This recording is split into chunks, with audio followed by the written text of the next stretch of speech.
ना तांदूळ, ना रवा, ना शेवया, ना खवा, तरीही अतिशय सुंदर अशी खीर बनवूया। त्यासाठी 1 लिटर दूध तापत ठेवलेले आहे।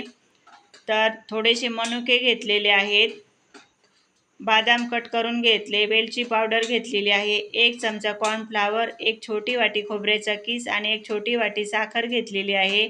कॉर्नफ्लॉवरमध्ये थोडंसं पाणी घालून मिक्स करून घ्यायचं आणि लगेचच हे गरम दुधामध्ये घालायचं आहे। एकसारखं हलवत एक उकळी काढून घ्यायची आणि त्यानंतर उरलेलं सर्व साहित्य त्यामध्ये घालून मध्यम आचेवर 5 मिनिटं छान अशी खीर उकळून घ्यायची।